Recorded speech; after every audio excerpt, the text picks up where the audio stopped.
Good morning all of you. So students, आज जो है हम लोग इंडिपेंडेंट ऑडिटर्स रिपोर्ट अगला हमारा टॉपिक है। बेसिकली हम लोग जो है ISA international standards on audit 700 के बारे में ही हम लोग पढ़ रहे हैं। तो ISA में जो हमारा आपके जो मॉड्यूल है, कापलान की जो किताब है, उसमें आपको बेसिकली इंडिपेंडेंट ऑडिटर्स रिपोर्ट का एक थॉरो फॉर्मेट उसमें गिवन है। तो उस बेसिकली हम जो है उसी फॉर्मेट को आज मैं आप लोगों को बताऊंगा, क्योंकि लास्ट कुछ क्लासेस में, जो कपल ऑफ क्लासेस में हम लोगों ने पूरा समझा कि किस तरीके से ऑडिटर जो है ओपिनियन फॉर्म करता है। ओपिनियन फॉर्म करने के बाद वो ऑडिट रिपोर्ट में जो है अपने उस ओपिनियन को रिटन फॉर्म में लिख देता है। तो ऑडिटर जब अपनी रिपोर्ट बनाता है, जब ऑडिटर अपनी ऑडिट रिपोर्ट बनाता है, उसका एक स्पेसिफिक फॉर्मेट है। काफी सारी चीजें उस रिपोर्ट में लिखी जाती है। हम केवल ऑडिट रिपोर्ट की ही बात नहीं करेंगे। अगर आप किसी भी रिपोर्ट को आप ले लीजिए, किसी कंपनी की जो एनुअल जनरल मीटिंग की रिपोर्ट होती है, या फिर किसी और मीटिंग की, गवर्नमेंट की भी कई सारी मीटिंग्स वगैरह होती हैं, उनकी भी रिपोर्ट्स होती हैं। तो कोई भी रिपोर्ट होता है, उसका स्पेसिफिक एक स्ट्रक्चर होता है, एक प्रोफॉर्मा होता है, उसमें कई सारे पॉइंट्स होते हैं जो इंपॉर्टेंट पॉइंट्स होते हैं। उन सब चीजों को जो है आज हम डिस्कस करेंगे, बट हम in terms of independent auditor's report इस चीज को डिस्कस करेंगे।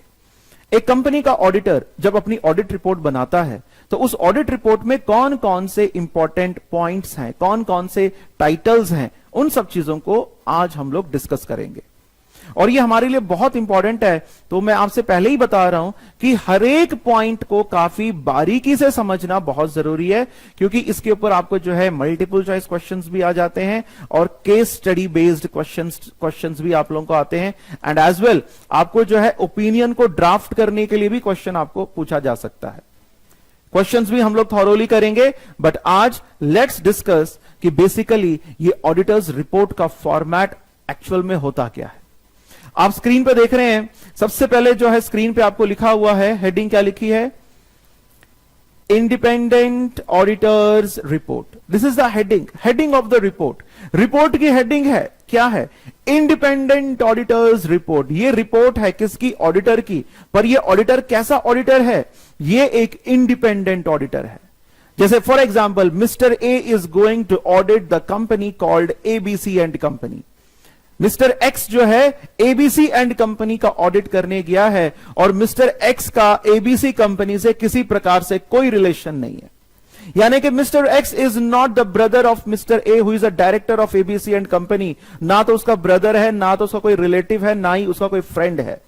तो इस तरीके से, and also mister x is not in the employment of ABC and company. तो इस प्रकार से मिस्टर एक्स का जो है ABC कंपनी से कोई लेना देना नहीं है।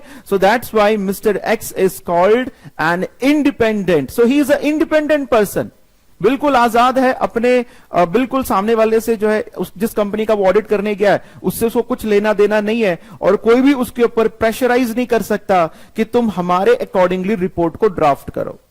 सो इसलिए ये दिस इज वेरी इंपॉर्टेंट कि जो रिपोर्ट की जो हेडिंग होनी चाहिए वो इंडिपेंडेंट होनी चाहिए। इंडिपेंडेंट ऑडिटर्स रिपोर्ट, एक ऐसा ऑडिटर जो कि इंडिपेंडेंट हो, किसी के ऊपर डिपेंडेंट नहीं है।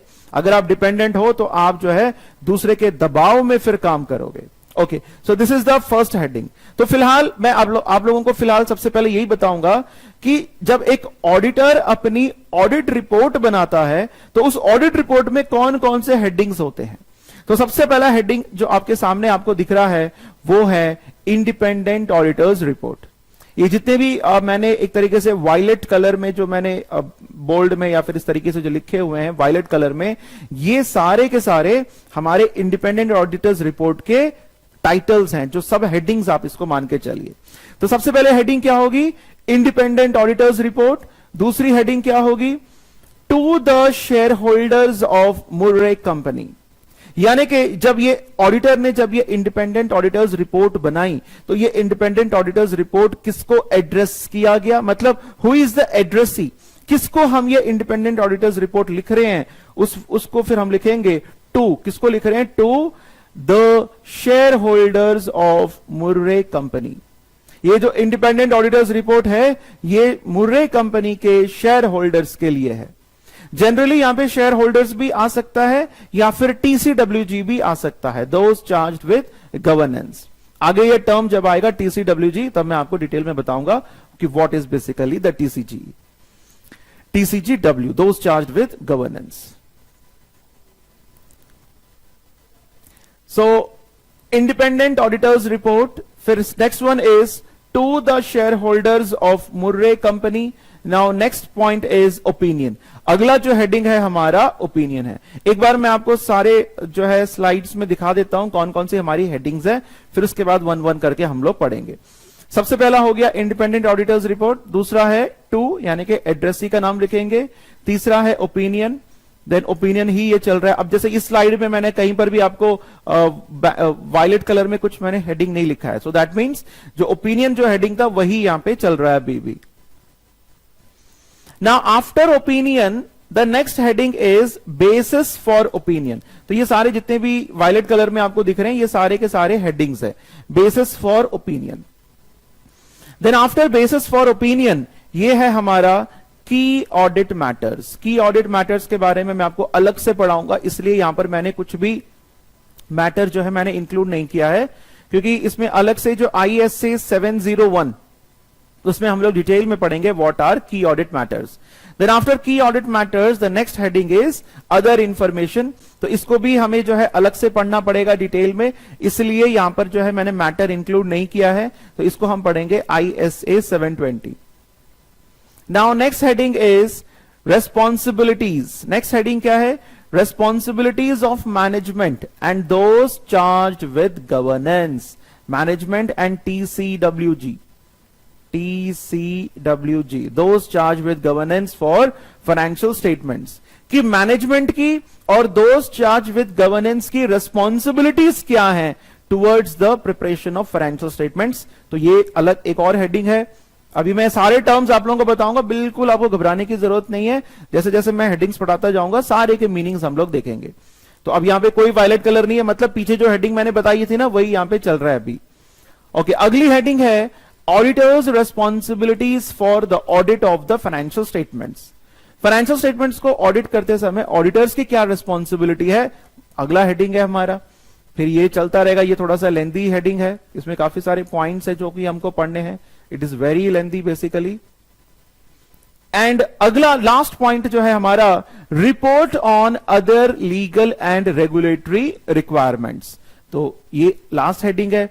फिर इसके बाद ये जैसे यहां पे लिखा है कौन है, मतलब जैसे अगर मान लो for example there is a partnership firm who is conducting this particular audit of this company, तो उस फर्म में Don Hanneman he is the auditor. So Don Hanneman, ठीक है, विम्बल एंड कंपनी, तो दिस इज उनकी जो partnership firm है उसका है ये। So Wimble and company London, उस पार्टनरशिप फर्म का नाम, फिर डेट, इस तरीके से आपकी ऑडिट रिपोर्ट खत्म होती है। तो आज बेसिकली आज हम ये पढ़ेंगे कि इस इंडिपेंडेंट ऑडिटर्स रिपोर्ट के ये सारे हेडिंग्स को हम समझने की कोशिश करेंगे। तो इस पूरे रिपोर्ट को हम लोग जो है 2 क्लासेस में डिवाइड करके, आज की क्लास और नेक्स्ट क्लास जब भी बनेगी उसमें इसको जो है हम लोग डिसाइड करेंगे। तो आप लोगों ने देखा कि कौन कौन से पॉइंट्स हैं, ये जितने भी वायलेट कलर में आपको ये पॉइंट्स दिखेंगे, all these points are independent auditor's report points. Independent auditor's report में ये सारे जो हैं वायलेट कलर में जो जो हेडिंग्स है ये सारी चीजें हैं। अब देखिए, अब ये जो यहां पर अगर मैं इसकी हेडिंग लिखूं, ये इंडिपेंडेंट ऑडिटर्स रिपोर्ट है, ये बेसिकली कौन सी रिपोर्ट है ये? This report, I will call this report as unmodified.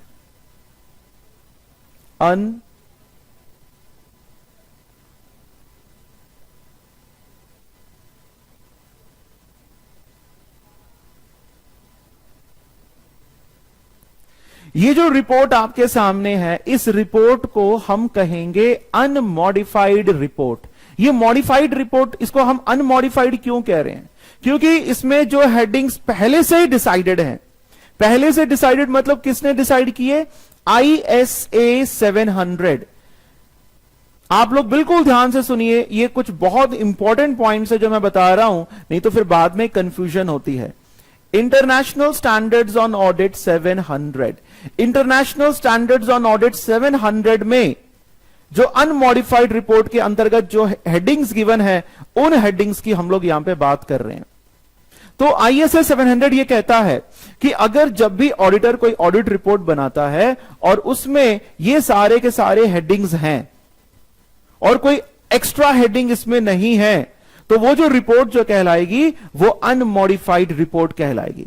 Unmodified report के लिए दो इंपॉर्टेंट पॉइंट्स हैं बेटा, ध्यान से सुनिए। वो कौन सी सिचुएशन है जब मैं रिपोर्ट को अनमॉडिफाइड रिपोर्ट बोलूंगा, बिल्कुल ध्यान से सुनिए। पहला सिचुएशन, जब ऑडिटर कहता है the financial statements are giving true and fair view. When auditor is saying that the financial statements are giving true and fair view, यानी कि फाइनेंशियल स्टेटमेंट्स बिल्कुल सही हैं, उनमें कोई गड़बड़ी नहीं है, तो उस सिचुएशन में हम जो ऑडिट रिपोर्ट इश्यू करेंगे वो अनमॉडिफाइड होगी। यानी कि अनमॉडिफाइड दो सिचुएशंस में इश्यू होती है, जब ओपिनियन आपका बढ़िया है, यानी कि the financial statements are giving true and fair view. और दूसरा सिचुएशन कब है, जब ऑडिटर कहता है कि ISA 700 में जो जो हेडिंग्स गिवन है उन हेडिंग्स के अलावा मुझे कुछ एक्स्ट्रा बात जो है मुझे नहीं बतानी है, तो उस सिचुएशन में भी ऑडिट रिपोर्ट को हम अनमॉडिफाइड कहेंगे, क्योंकि ऑडिट रिपोर्ट में कोई मॉडिफिकेशन नहीं हुई है। तो ऑडिट रिपोर्ट में मॉडिफिकेशन फिर होती कब है, जब ऑडिटर बोले कि financial statements are not giving true and fair view, ये financial statements true and fair view नहीं दे रहे हैं, जब फाइनेंशियल स्टेटमेंट्स में कुछ गड़बड़ी है, तो ओपिनियन जो हमारा हेडिंग है, ये जो ओपिनियन है, अगला जो है ये जो ओपिनियन है, इस हेडिंग में यहां पर कुछ पॉइंट्स में चेंजेस हो जाएंगे, तो भी आपकी ऑडिट रिपोर्ट मॉडिफाइड हो गई। और दूसरा, जब ऑडिटर को लगता है कि नहीं, इन पॉइंट्स के अलावा मुझे कुछ एक्स्ट्रा पॉइंट्स जो हैं बताने हैं अपने जो यूजर्स ऑफ फाइनेंशियल स्टेटमेंट्स है उनको, तो आप एक्स्ट्रा उसमें हेडिंग्स ऐड कर देंगे। और जब आप एक्स्ट्रा हेडिंग्स को ऐड कर देंगे तो उस सिचुएशन में भी आपकी जो रिपोर्ट है वो मॉडिफाइड कहलाती है। मैं दोबारा रिपीट कर रहा हूं, हमारी ऑडिट रिपोर्ट अनमॉडिफाइड कब होगी? अनमॉडिफाइड ऑडिट रिपोर्ट तब होती है जब ऑडिटर ओपिनियन, कैसी ओपिनियन देता है, जब ऑडिटर कहता है the financial statements are giving true and fair view. और दूसरा, जब ऑडिटर यह भी बता देता है कि भाई मुझे इन मेन हेडिंग्स के अलावा कुछ एक्स्ट्रा इंफॉर्मेशन मुझे नहीं देनी है, तो भी ऑडिटर्स की रिपोर्ट जो है अनमॉडिफाइड रिपोर्ट होती है। चलिए, अब हम, ये हमारा हेडिंग हो गया कि अनमॉडिफाइड रिपोर्ट क्या होती है, दिस इज योर हेडिंग। अब इस अनमॉडिफाइड रिपोर्ट के क्या क्या मेन हेडिंग्स है, इन सभी को हम लोग वन बाय वन करके देखते हैं। सबसे पहले हेडिंग आपको यहां पे गिवन है, independent auditor's report, this is the main heading. Simple सा है, इसमें कोई कुछ लिखने की जरूरत नहीं है, दैट्स इट। अगला जो हेडिंग है हमारा टू, किसको हम लिखेंगे, मतलब who is the addressee to the share holders of Murray company. So we are assuming that this is a audit report of Murray company. Now the third heading is opinion. Opinion देखिए, auditor ने financial statements of Murray company का audit किया, audit करने के बाद अब auditor जो है अपना ओपिनियन किस तरीके से देता है, अब डिटेल में इसको पढ़ेंगे, हर एक पॉइंट आपके लिए इंपॉर्टेंट है। Now see what the auditor has given, in what is the way the auditor has given the opinion. We have audited the financial statements of the Murray company which comprise the statement of financial position as on 31st December. Statement of financial position as at 31st December means auditor जो opinion यहां पे दे रहा है, और we have audited, हमने क्या क्या audit किया है, हमने the statement of financial position यानी कि balance sheet as on 31st December 2014 हमने ऑडिट किया है, and the statement of comprehensive income, comprehensive income यानी कि जो प्रॉफिट एंड लॉस अकाउंट है उसका हमने ऑडिट किया है। Statement of changes in equity, equity में क्या क्या चेंजेस हुए हैं उसका भी हमने यहां पर जो है ऑडिट किया है। Then statement of cash flows, cash में इनफ्लो आउटफ्लो उन सबका मैंने ऑडिट किया है for the year then ended, and notes to the financial statements. Auditor ने यह भी देखा है कि फाइनेंशियल स्टेटमेंट्स में क्या क्या नोट्स दिए गए हैं, जो नोट्स टू अकाउंट्स वगैरह हैं, क्या अकाउंटिंग पॉलिसीज के बारे में प्रॉपर डिस्क्लोजर्स हुए हैं नहीं हुए हैं वगैरह, वो सब, including a summary of significant accounting policies. तो इन सभी चीजों को ऑडिटर नहीं, पहले हम बता रहे हैं, ओपिनियन को बताने से पहले हम बता रहे हैं वी हैव ऑडिटेड। हमने क्या क्या ऑडिट किया है? हमने statement of financial position, then statement of comprehensive income, statement of changes in equity, statement of cash flows, notes to financial statements and also significant accounting policies. तो इन सबको जो है हमने ऑडिट किया है। फिर देखिए आगे क्या लिखा है। इन सब को ऑडिट करने के बाद इन our opinion the accompanying financial statements, अकंपेनिंग यानी के साथ में जितने भी इकट्ठे फाइनेंशियल स्टेटमेंट्स हैं, उसमें profit and loss account, balance sheet, cash flow, notes to account, everything. In our opinion the accompanying financial statements present fairly in all material respects, या फिर और give a true and fair view. दो तरीके से आप opinion दे सकते हैं।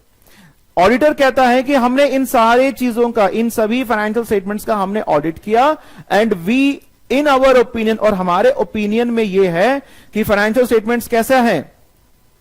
Present Fairlie, सभी को Fairlie, in all material respects. एक पॉइंट हमेशा याद रखना आप लोग, यहां पे इस टाइप का वर्ड यूज करते हैं, फेयरली। कभी भी आप जो है ऑडिटर करेक्ट वर्ड यूज नहीं करेगा। Correct means 100% correct, but what the word we are using here? Fairly. Fairly मतलब 100% की गारंटी ऑडिटर कभी नहीं देता।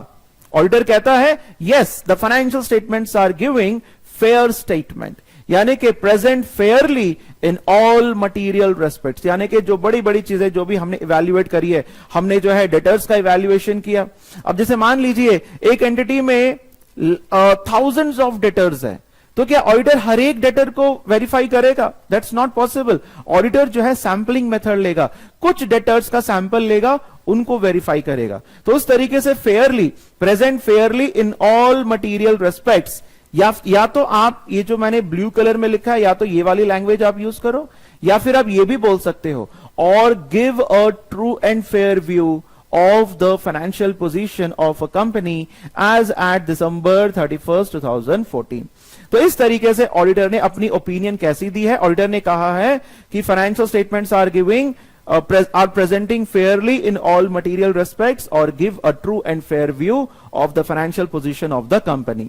तो ये सारी चीजें, पहले ओपिनियन में क्या बोला कि हमने we have audited these all statements and after auditing we are in the opinion that the financial statements are giving true and fair view of the financial position. फिर आगे लिखा है and its performance and its cash flows for the year then ended in accordance with international financial reporting standards. और auditor यह भी कहता है कि इस एंटिटी का जो परफॉर्मेंस है, उसके जो कैश फ्लोज हैं, ये सभी जो हुआ है, all these are happened as per international financial reporting standards, यानी कि जितने भी हमारे स्टैंडर्ड्स थे, जो हमारे अकाउंटिंग स्टैंडर्ड्स थे, उन सभी को फॉलो करते हुए ही इन सभी फाइनेंशियल स्टेटमेंट्स को प्रिपेयर किया गया है। So that's why we are giving an opinion, true and fair view हम लोग दे रहे हैं। तो इस तरीके से बच्चों ऑडिटर जो है अपना ओपिनियन देता है।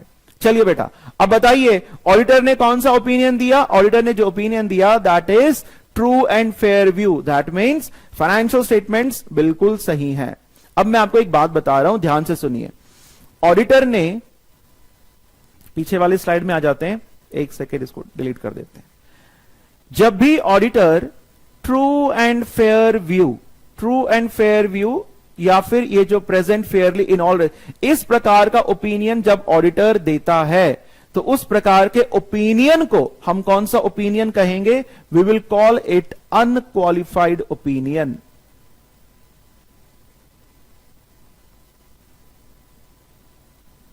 We will call it unqualified opinion.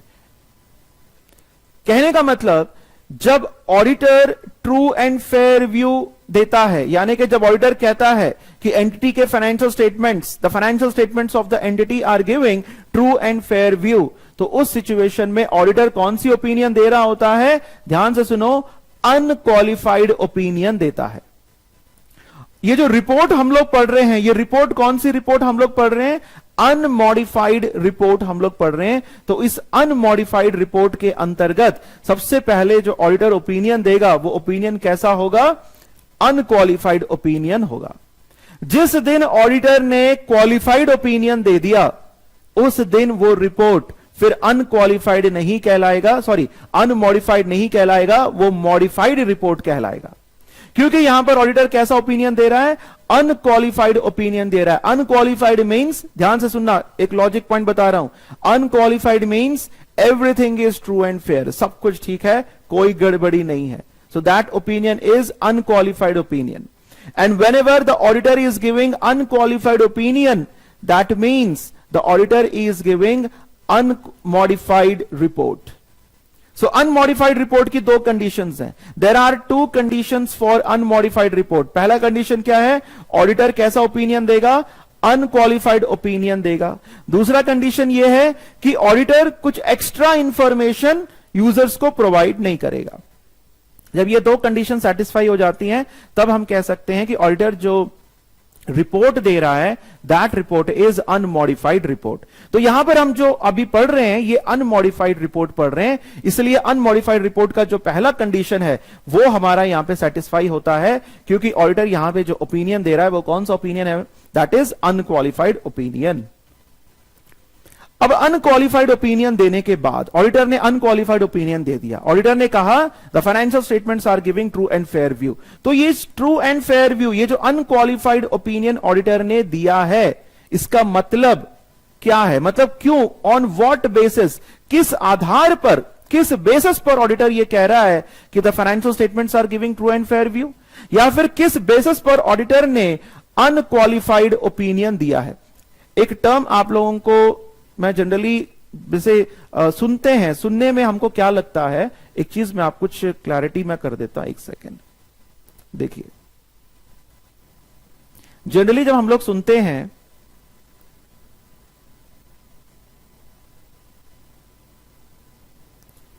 Qualified opinion,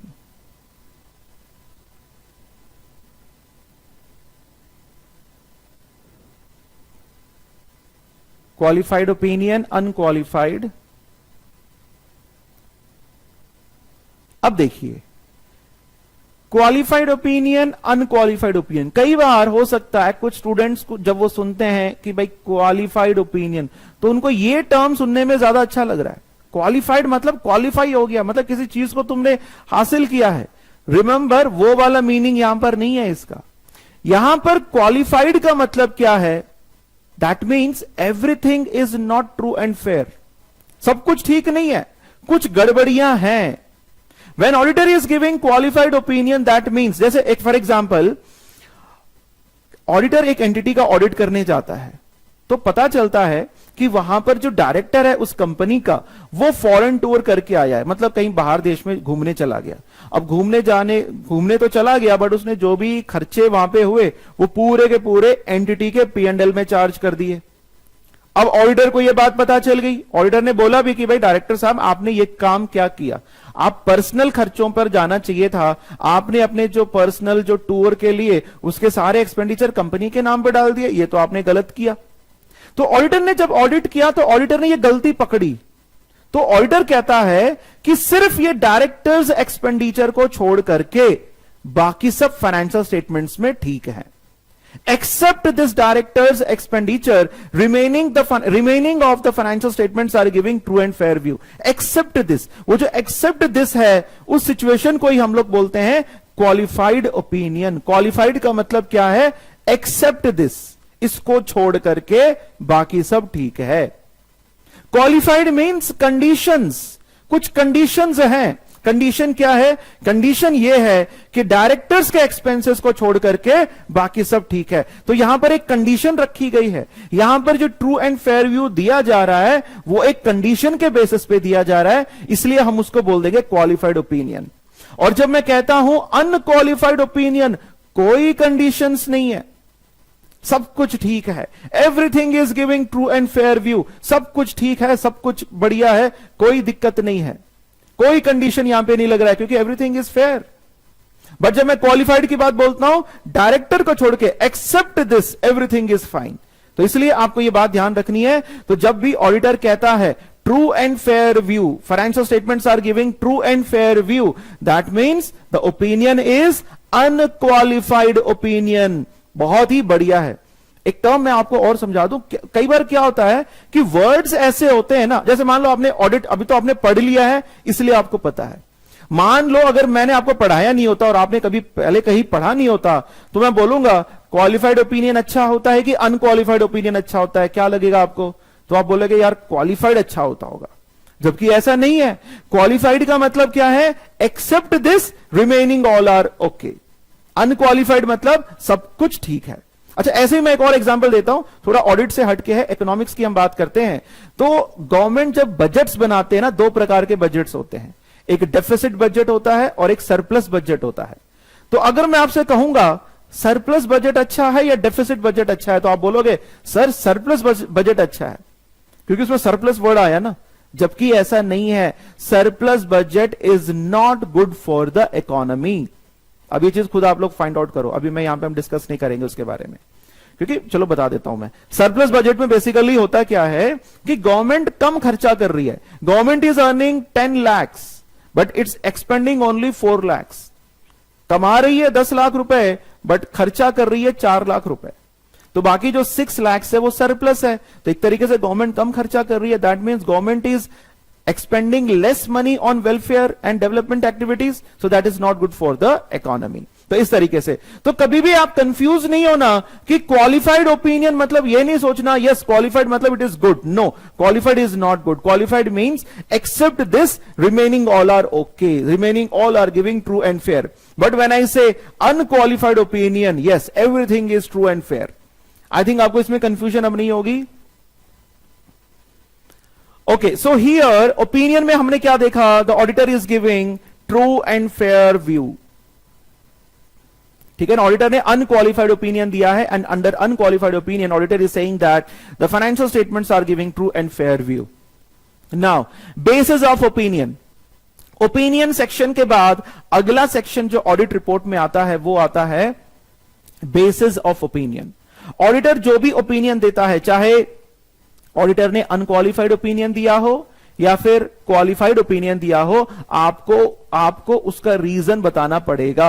अब देखिए क्या बेसिस है. ऑडिटर पूरा बताएगा कि अगर मैंने ट्रू एंड फेयर व्यू का ओपिनियन दिया है, अगर मैंने अनक्वालिफाइड ओपिनियन दिया है, तो उसके पीछे रीजन क्या है. पहला पॉइंट ऑडिटर कह रहा है we conducted our audit in accordance with international standards on auditing. Listen, auditor कह रहा है कि भाई हमने जो ऑडिट किया है वो बिल्कुल आईएसए के अकॉर्डिंगली किया है. जो भी हमारे इंटरनेशनल स्टैंडर्ड्स ऑन ऑडिट हैं उसके अनुसार हमने अपना ऑडिट किया है, तो हमने अच्छे से काम किया है. तो पहला पॉइंट ऑडिटर ने बता दिया. दूसरा पॉइंट ऑडिटर कहता है our responsibilities under those standards are further described in the auditor's responsibilities for the audit of the financial statement section of our report. Auditor कह रहा है, पहले पॉइंट में ऑडिटर ने क्या बोला कि हमने standards on audit, international standards on audit के अनुसार हमने काम किया है. अब जो यूजर्स हैं उनको क्या पता ऑडिटर के क्या क्या काम है एज पर आईएएस से. यूजर्स को नहीं पता, जो आम जनता है उनको क्या पता. तो ऑडिटर अगले पॉइंट में कह रहा है कि देखो भैया, पहले पॉइंट में ऑडिटर ने क्या बोला कि हमने अपना सारा काम जो है आईएसए के अकॉर्डिंगली हमने किया है. अब अगर आपको आईएसए का मतलब नहीं पता है, मतलब आईएसए के अंतर्गत मेरी ऑडिटर की क्या क्या रिस्पॉन्सिबिलिटी है, अगर आपको यह नहीं पता है, तो हमने इसी ऑडिट रिपोर्ट में एक अलग सी हेडिंग दे रखी है. क्या हेडिंग दे रखी है? Auditor's responsibility for the audit of the financial statement section. इस सेक्शन में हमने वो सारी बातें लिख दी हैं कि एज एन ऑडिटर मेरा as per international standards on auditing मेरी क्या क्या रिस्पॉन्सिबिलिटीज है वो सब मैंने दे रखा है, वो आप वहां से पढ़ लेना. ताकि अब देखिए ये जो ऑडिट रिपोर्ट बनाई जा रही है किसके लिए है? ये यूजर्स ऑफ फाइनेंशियल स्टेटमेंट्स के लिए है. तो जब ऑडिटर पहले पॉइंट में कहता है कि मैंने सारा काम अपना इंटरनेशनल स्टैंडर्ड्स ऑन ऑडिट के हिसाब से किया है, तो सामने वाले को यह तो पता होना चाहिए कि भाई तुमने किया तो है, बट हमें कैसे पता चलेगा एज पर आईएएस तुम्हारी रिस्पॉन्सिबिलिटीज क्या है. तो सेकंड पॉइंट में ऑडिटर कहता है कि मेरी रिस्पॉन्सिबिलिटीज क्या है, यह बात मैंने इसी ऑडिट रिपोर्ट में अलग सा हमारा हेडिंग है, auditors responsibilities for the audit of financial statements. उसमें मैंने ये सारी बातें बताई हैं। चलिए अगला पॉइंट ऑडिटर कहता है, we are independent of the company. Auditor कहता है कि मैं ये जो मुर्रे कंपनी है इसका जब मैं ऑडिट करने गया, मैं मुर्रे कंपनी से बिल्कुल इंडिपेंडेंट हूं। मुर्रे कंपनी का जो डायरेक्टर है उसका मेरा कोई लेना देना नहीं है। मुर्रे कंपनी का ओनर मेरा कोई फादर नहीं लगता। कहने का मतलब मैं बिल्कुल इंडिपेंडेंट हूं, वो अलग है, मैं अलग हूं। So that means I am doing my work being unbiased, बिना किसी पक्षपात के मैंने अपना काम किया है। क्योंकि ऑडिटर अपना बता रहा है ना कि ऑडिटर ने कौन सा ओपिनियन दिया था, अनक्वालिफाइड ओपिनियन दिया था। तो ऑडिटर बता रहा है कि अगर मैंने अनक्वालिफाइड ओपिनियन दिया है तो ये सारे बेसिस हैं। पढ़ के देखो अगला point, we are independent of the company in accordance with the ethical requirements. Yes, there are certain ethical requirements. Ethical requirements ये कहते हैं, if an auditor is the employee of a company, then that auditor cannot audit that firm. जैसे mister A XYZ company का employ है तो mister A XYZ company का audit नहीं कर सकता। मिस्टर ए का जो फादर है वो XYZ का मिस्टर एक्स का जो फादर है वो XYZ कंपनी का ओनर है, तो mister A can not do the audit of XYZ company, क्योंकि वो फादर बेटे को इन्फ्लुएंस में ले सकता है। तो इसलिए बताया गया है, we are independent of the company in accordance with the ethical requirements that are relevant to our audit of the financial statements in jurisdiction. Financial statements मतलब जो जो उस फाइनेंशियल स्टेटमेंट्स के दायरे में आते हैं। एंड आगे बताया है, and We have fulfilled our other ethical responsibilities. हमने बाकी भी हमारे जो इथिकल यानी कि जो नैतिक जिम्मेदारियां हैं, we have fulfilled our other ethical responsibilities in accordance with these requirements. हमारे जो जो ethical responsibilities हैं उन सभी को हमने सही तरीके से निभाया है, ये भी ऑडिटर बता रहा है। और क्या बता रहा है ऑडिटर, फिर लास्ट में क्या बोलता है auditor, we believe that the audit evidence we have obtained is sufficient and appropriate to provide a basis for our opinion. Auditor यह भी कहता है, ये सारे काम करने के बाद हम ये विश्वास करते हैं, हम ये भरोसा करते हैं कि हमें जो भी ऑडिट एविडेंस मिला है वो सफिशिएंट है। सफिशिएंट मींस, देखिए दो वर्ड्स यहां पे बताए गए हैं, सफिशिएंट एंड अप्रोप्रिएट। सफिशिएंट का मतलब होता है the number of audit evidences. जैसे अगर आप प्लांट एंड मशीन का आप ऑडिट करने जा रहे हैं, so when you are auditing the plant and machine, तो then you are looking for its title, then you are looking for its valuation, also you are calculating the depreciation part. तो उन सभी के आपने अलग अलग एविडेंसेस यू आर ऑब्टेनिंग, तो that is called sufficient. मतलब if you are having a adequate number of audit evidences, then we can believe in that particularly. तो ये जो एडिक्वेसी है, ये जो उसको हम लोग सफिशिएंट बोलते हैं, यानी कि the number of audit evidences. Appropriate का मतलब क्या है, the quality of audit evidence. जैसे एक एग्जांपल ले लेते हैं, ध्यान से सुनिए। ऑडिटर एक एंटिटी का ऑडिट कर रहा है, तो उसमें जो है बैंक बैलेंस उसको आइडेंटिफाई करना है कि बैंक बैलेंस एंटिटी में शो हो रहा है कि जैसे मान लो 2 लाख रुपीस का बैंक बैलेंस उसमें शो हो रहा है। तो ऑडिटर ने पहले क्या किया, मैनेजमेंट से पूछा, देन अकाउंटेंट से पूछा, देन फाइनेंस मैनेजर से पूछा कि भाई बैंक बैलेंस सही है कि नहीं है। पर ऑडिटर को अभी भी तसल्ली नहीं है। ऑडिटर को लगता है कि यार ये लोग तो सब ऑल आर इंटरनल पीपल, हो सकता है कि ये लोग झूठ भी बोलें। तो अब जो ऑडिटर ने क्या किया, अब सीधा चला गया बैंक के पास, बैंक अथॉरिटीज से जो है ऑडिटर ने फिर कंफर्मेशन लिया कि सर देखिए, मैं आपका जो कस्टमर है XYZ एंड कंपनी, उनका मैं ऑडिटर हूं, तो मैं उनकी किताबों में bank balance to 1 lakh rupees दिखा रहे हैं, तो क्या इज इट करेक्ट और नॉट। आपने उसे कंफर्मेशन ले लिया। अगर बैंक अथॉरिटीज बोल दें यस इट इज करेक्ट, तो फिर मुझे तसल्ली हो जाएगी। तो यानी कि सफिशिएंट भी होना चाहिए और अप्रोप्रिएट एविडेंस भी होना चाहिए to provide a basis for opinion. तो इस तरीके से ये इंपॉर्टेंट है आपके लिए, ये बेसिस फॉर ओपिनियन में ये सारे पॉइंट्स इंपॉर्टेंट है। आप लोगों को ये सारे पॉइंट्स पढ़ने हैं। आपकी जो कापलान की किताब है उसमें भी ये गिवन है और इसके बेसिस पर क्वेश्चंस बनते हैं। So this is the basis. पहले तो हमने क्या दिया, ओपिनियन दिया। ओपिनियन किस आधार पर दिया, so that is the basis of opinion.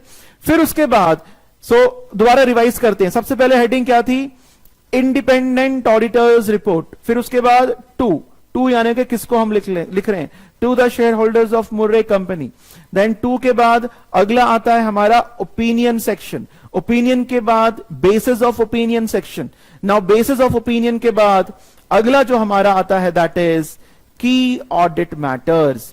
अब नाउ लिसन, ये जो की ऑडिट मैटर्स हैं ये क्या होता है इसको हम अलग से पढ़ेंगे जब मैं आपको ISA 701 पढ़ाऊंगा। तो ISA 701 में हम लोग डिटेल में पढ़ेंगे कि basically what are the key audit matters. फिर उसके बाद अगला जो हेडिंग आता है अदर इंफॉर्मेशन, इसको भी मैं अलग से सेपरेटली पढ़ाऊंगा आपको, क्योंकि मैं यहां पर सभी चीजों को हॉच पॉच मिक्स नहीं करना चाहता हूं, इसको हम अलग से डिटेल में पढ़ेंगे। तो अदर इंफॉर्मेशन ये हम पढ़ेंगे ISA 720। चलिए दोबारा रिपीट करते हैं। सबसे पहले हेडिंग क्या है, इंडिपेंडेंट ऑडिटर्स रिपोर्ट, फिर आता है टू यानी कि किसको हम लोग लिख रहे हैं, देन तीसरा आता है opinion, basis of opinion, after basis of opinion next is की ऑडिट मैटर्स, एंड आफ्टर की audit matters the next one is other information. घबराओ मत, की ऑडिट मैटर्स क्या है, अदर इंफॉर्मेशन क्या है, ये हम डिटेल में पढ़ेंगे क्योंकि आपको अलग से जो है आपकी किताब में इसको टॉपिक में गिवन है। नाउ आफ्टर की ऑडिट मैटर्स, फिर उसके बाद अदर इंफॉर्मेशन, उसके बाद जो अगला हमारा इंपॉर्टेंट हेडिंग है हमारे इंडिपेंडेंट ऑडिटर्स रिपोर्ट में वो है responsibilities of management and those charged with governance for the financial statements. अब ऑडिटर ने देखो ये सारी बातें बताई हैं, ऑडिटर ने अपने ऑडिट रिपोर्ट में ओपिनियन के बारे में बताया। ओपिनियन में क्या बताया ऑडिटर ने कि that the financial statements are giving true and fair view. Auditor ने बेसिस ऑफ ओपिनियन में क्या बताया कि यस कि फाइनेंशियल स्टेटमेंट्स प्रॉपरली प्रिपेयर करे गए हैं, that is as per standards on audit, जो है हमने पूरा काम किया हुआ है, तो उस बेसिस पर हमने ओपिनियन दिया है। फिर उसके बाद हमारे आ जाता है की ऑडिट मैटर्स, वो हम बाद में पढ़ेंगे, अदर इंफॉर्मेशन वो भी हम बाद में पढ़ेंगे। अब ऑडिटर अपने ऑडिट रिपोर्ट में एक और हेडिंग उसने प्रेजेंट करी है और ये हेडिंग है responsibilities of management and those charged with governance for the financial statements. Auditor ने कहा रेस्पॉन्सिबिलिटी ऑफ मैनेजमेंट क्या है, responsibility of management and TCWG those charged with governance. अब आप ध्यान से, अब मैं पहले आपको डिफरेंस बताऊंगा कि मैनेजमेंट और दोज चार्ज विद गवर्नेंस में डिफरेंस क्या है। मैनेजमेंट कई लेवल्स पर होता है, low level management, middle level management, upper level management. And TCWG when I say those charged with governance, these are the higher ranking employees. Higher ranking employees यानी कि management में कुछ इंपॉर्टेंट पर्संस होते हैं, जो टॉप लेवल मैनेजमेंट होता है उसके अंदर हमारे कुछ इंपॉर्टेंट पर्संस होते हैं, लाइक चीफ फाइनेंस ऑफिसर हो गया, डायरेक्टर्स हो गया, इन सभी का एक ग्रुप बन जाता है जो कि एक्टिवली कंपनी को चला रहे होते हैं। तो वो जो हाई अथॉरिटीज होते हैं, जो हाई लेवल ऑफिशियल्स होते हैं, उनको हम कहते हैं दोज चार्ज्ड विद गवर्नेंस। और इसमें अगर आप डायरेक्टर्स वगैरह इसमें बेसिकली आ जाते हैं, डायरेक्टर्स भी कौन से, एक्टिव डायरेक्टर्स। देयर आर, अब कुछ डायरेक्टर्स होते हैं जो विजिटिंग डायरेक्टर्स होते हैं, जब एंटिटी की जब कोई एनुअल जनरल मीटिंग वगैरह होती है तभी वो आते हैं, अदरवाइज वो नहीं आते हैं। तो इसमें जो हमारे एक्टिव डायरेक्टर्स हैं या फिर जो चीफ फाइनेंशियल ऑफिसर्स हैं, तो इस प्रकार से company secretary, all these are the part of those charged with governance. अब देखिए, अब इस हेडिंग में यह बताया गया है कि मैनेजमेंट का एंड TCWG का क्या रिस्पॉन्सिबिलिटी है, उनकी क्या जिम्मेदारी है for financial statements, financial statements के प्रति इन लोगों की क्या जिम्मेदारी है। देखिए सबसे पहला पॉइंट है management is responsible for the preparation and fair presentation of these financial statements in accordance with international financial reporting standards. पहला पॉइंट में यह बताया गया है कि management is responsible for preparation यानी कि बनाना, एंड फेयर प्रेजेंटेशन उनको प्रेजेंट करना फाइनेंशियल स्टेटमेंट्स को accordance with IFRS, as per accounting standards financial statements को प्रिपेयर करना, उनको प्रेजेंट करना, यह जिम्मेदारी किसकी है, यह मैनेजमेंट की है, ना कि ऑडिटर। ऑडिटर बता रहा है कि देखो भाई, जिन फाइनेंशियल स्टेटमेंट्स का मैंने ऑडिट किया है ना, इन फाइनेंशियल स्टेटमेंट्स को प्रिपेयर करने की जिम्मेदारी और इनको प्रेजेंट करने की जिम्मेदारी किसकी है? मैनेजमेंट की है। और ये सभी किसके अकॉर्डिंगली प्रिपेयर होने चाहिए? इंटरनेशनल फाइनेंशियल रिपोर्टिंग स्टैंडर्ड्स के अकॉर्डिंगली प्रिपेयर होने चाहिए। फिर आगे लिखा है, and for such internal controls as management determines is necessary to enable the preparation of financial statements that are free from material misstatements whether due to fraud or error. Now ये जो point है basically पूरा एक ही paragraph में given था आपकी किताब में, बट मैंने इनको सिंप्लिसिटीज के लिए थोड़ा सा ऐसे डिवाइड मैंने कर दिया है। तो पहले में तो ये बताया है कि फाइनेंशियल स्टेटमेंट्स को प्रिपेयर करना एज पर IFRS ये मैनेजमेंट की जिम्मेदारी है। एंड ऑल्सो नाउ अब यहां से बच्चों मैं आपको कुछ इंपॉर्टेंट पॉइंट बता रहा हूं, एंड फॉर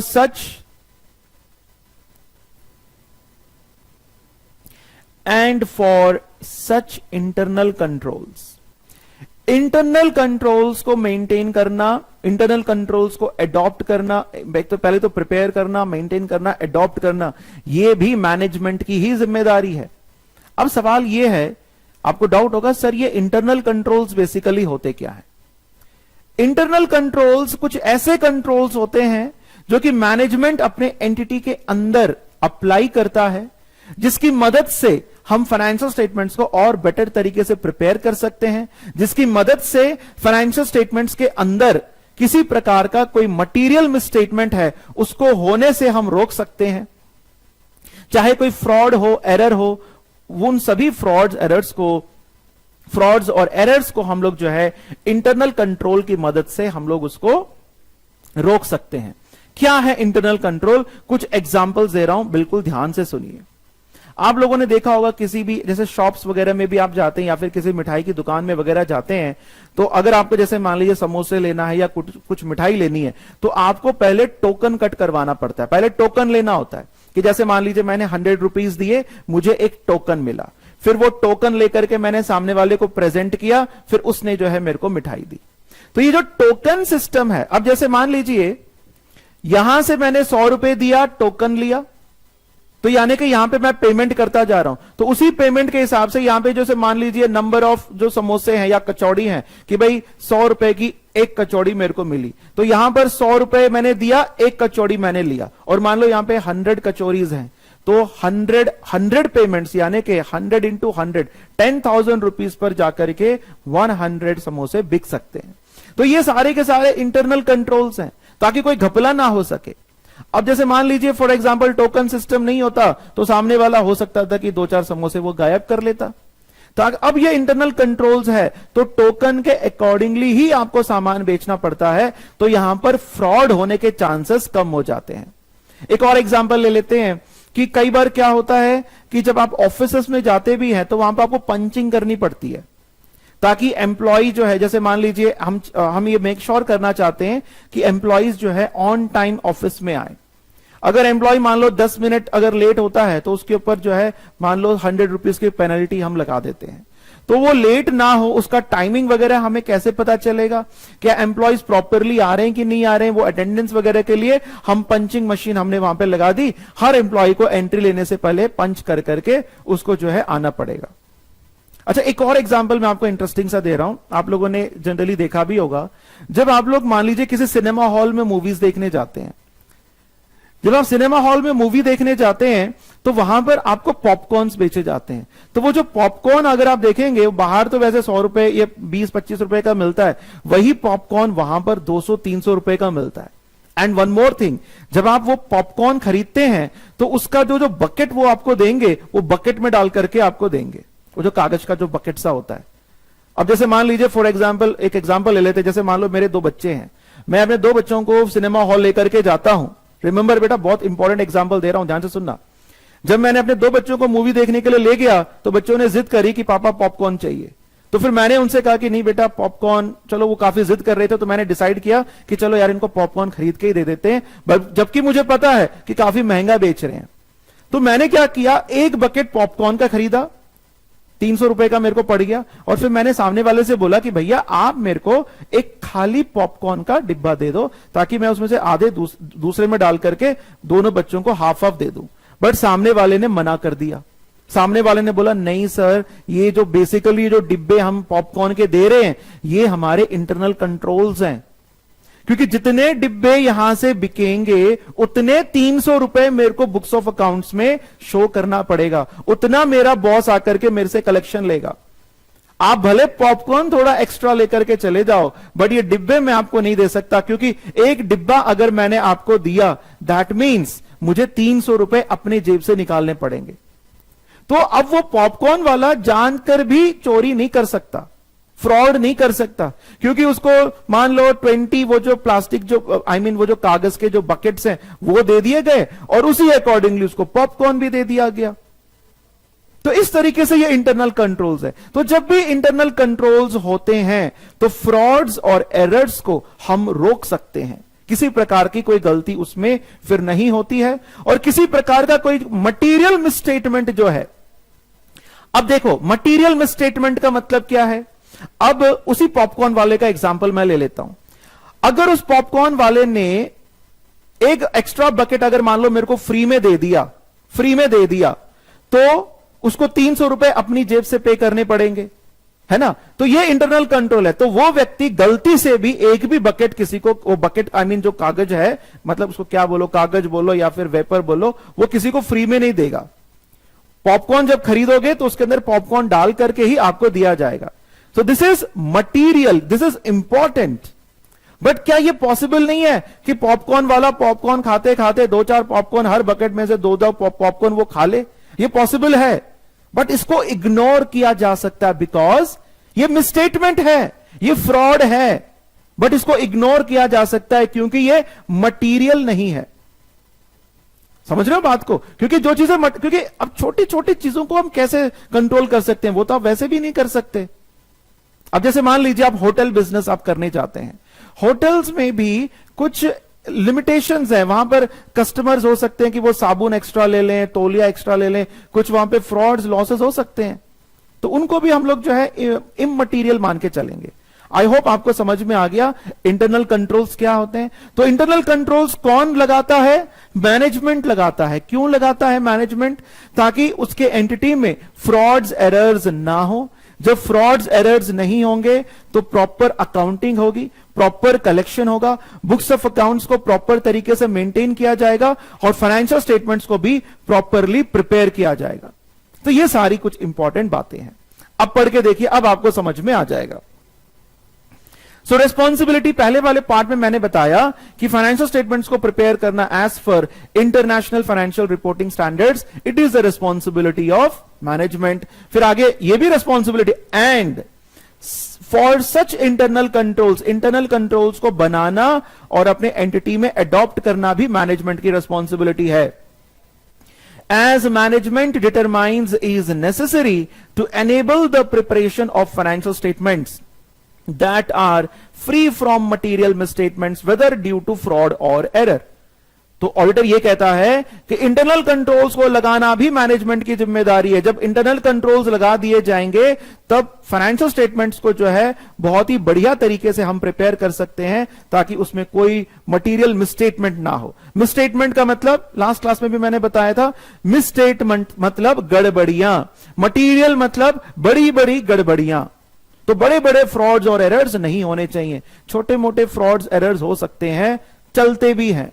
पॉपकॉर्न वाले की बात कर ली, हर बकेट में से एक आध पॉपकॉर्न निकाल करके खा लिया, फ्रॉड तो है, चलता है, इट इज नॉट मटीरियल, ठीक है ना। So this is the thing. Okay, अगला है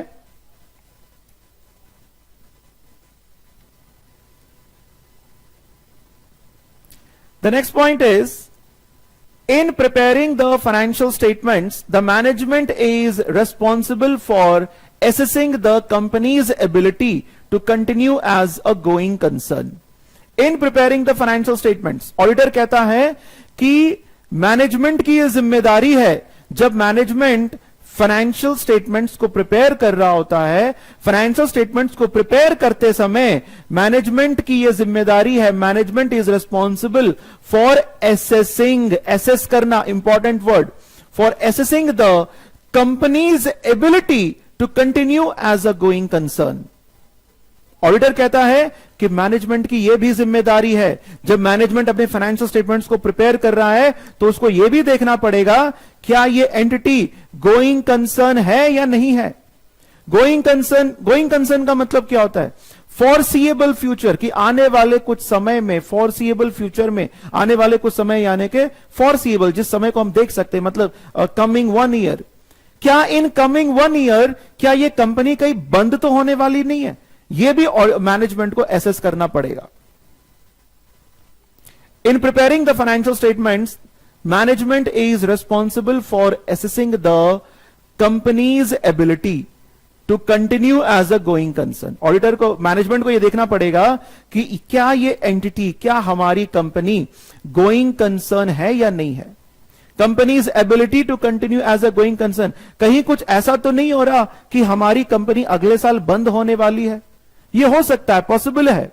मान लो कंपनी के ऊपर कोई केस चल रहा है, कंपनी के ऊपर जब कोई केस चल रहा है, हो सकता है कि जैसे ही वो केस का डिसीजन आए और कंपनी को इतनी ज्यादा पेनल्टी देनी पड़े कि पूरा बिजनेस बेच करके भी वो ना चुकाया जा सके, तो ऐसे में तो कंपनी बंद हो जाएगी।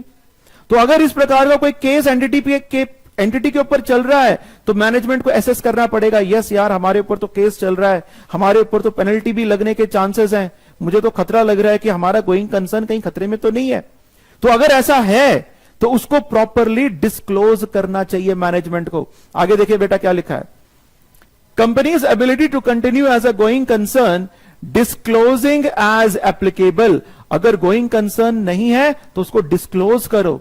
Matters related to going concern and using the going concern basis of accounting unless management either intends to liquidate the company or to cease operations or has no realistic alternative but to do so।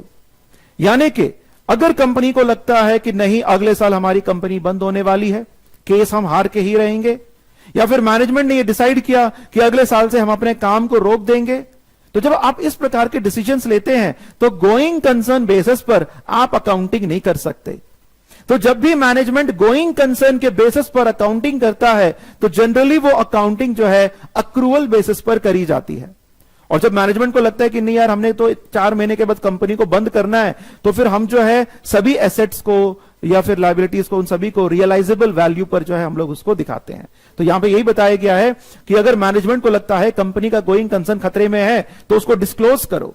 और वो क्या क्या matters हैं, जैसे company के ऊपर कोई case हो रहा है तो उसके बारे में आप बता दो, या कंपनी का जो बिजनेस है वो चेंज हो रहा है। जैसे वो प्लास्टिक वाला एग्जांपल दिया था, कंपनी प्लास्टिक का सामान बनाती है पर मार्केट में पता चला धीरे धीरे पब्लिक जो है प्लास्टिक का सामान खरीदना पब्लिक ने एक तरीके से छोड़ दिया, तो कंपनी नियर फ्यूचर में बंद होने के चांसेस हैं। तो उन सभी सिचुएशंस को आपको मेंशन करना पड़ेगा and using the going concern basis of accounting. और यह भी बताना पड़ेगा मैनेजमेंट को कि भाई हम जो है गोइंग कंसर्न बेसिस पर अकाउंटिंग कर रहे हैं।